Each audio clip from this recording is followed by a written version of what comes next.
Hey, everybody, this is Jim Lillibridge, one of the pastors of the Urbana United Methodist Church. It's Motivation Monday, so we're up on the rooftop for one of our rooftop reflections as we take a higher perspective or higher outlook on the coronavirus pandemic that's plaguing everybody around the world. So I want to share a verse with you. Romans 8:28 says, "For God works for good for those who love him, who are called according to his purpose." In other words, we might say that means that God lets nothing go to waste, that he'll use whatever happens and use it for some good to bring him glory. God is not the author of evil. God is not the author of illness, sickness, and viruses. God can only do good. And yet, in his wisdom, and while we don't understand the ways of God, he allows these things to happen. Yet he uses them, remember, for good. So here's this higher perspective on the coronavirus pandemic. Here are a few ways that this can be used for good.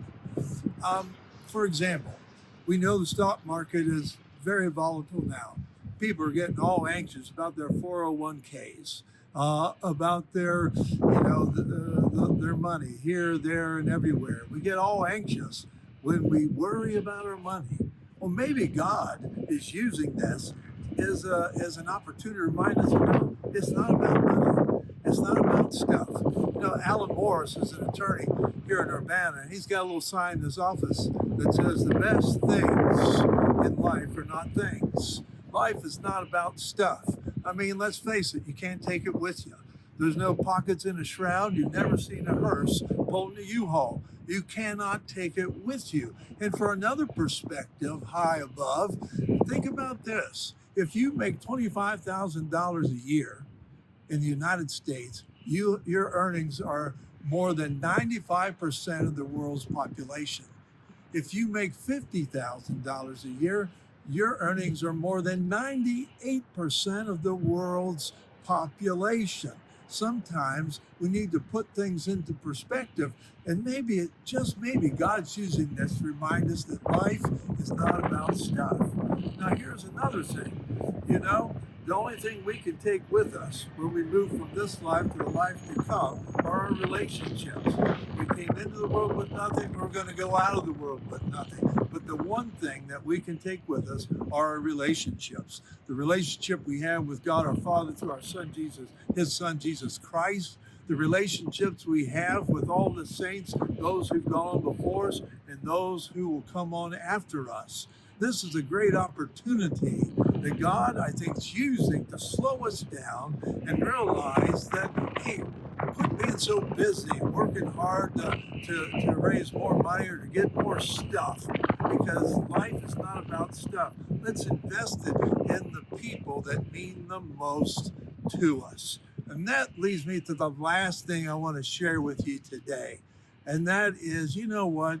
We are an innately selfish people. All right. So as soon as that stay-at-home order was made known by Governor DeWine, people went out to the stores and bought tons and tons of toilet paper. Now, I don't know what the deal is with toilet paper, but I know there are people out there that have enough toilet paper to last them to when football season comes back around. What's the deal with that? Well, that's our innate aspect of us, that when something happens, oh no, we want to take care of ourselves. We want to make sure we're taken care of. Me, myself, and I become the most important people there is on the face of the planet. But life is not about you and me. Life is not about us. God put us here to be a blessing to others. In Genesis, we're reminded that God blessed us in order that we might be used by him to bless others, so that he can work through us to meet the needs and hopes of others in his name. So think about it. There are a lot of people around us right now that are in need, that they're suffering, they're in hardship, they're not working, so they're having difficulty financially. There are a lot of small business owners who are really struggling, trying to keep things together. A lot of restaurants are struggling with just carry-out service. So here's a way we can reach out. Let's order carry out and tip big. You know, if we know somebody that's at home and not working, don't call them up and say, "How can I help you?" Because they're going to say, "Well, we're good, we're okay." Go get them a gift card, Meyer, Kroger, Walmart, drop it off at their house. If we have elderly people in our neighborhoods or family, let's call them, ask them, what can we do to help? You know, what can we do to make your life easier? This is a time to see a need and fill it, to identify a hurt and heal it. You know, there's a Native American Indian proverb that says this: when you were born, you cried, and the world rejoiced. When you die, live your life in a way so that when you die, you rejoice and the world cries. God put us here to make a difference. So let's do all we can to realize that this is a season to remember we're here to bless others. It's not about you and me. Now, this is also Holy Week, right? And so this week is also a great time to set some time aside where we can remember the passion of our Lord Jesus Christ and the sacrifices he made and the life we owe in return. This coming Sunday is Easter Sunday.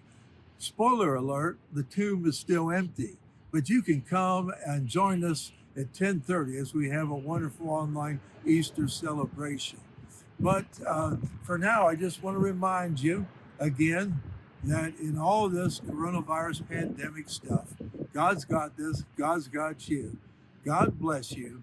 Have an awesome week, and we'll see you next time.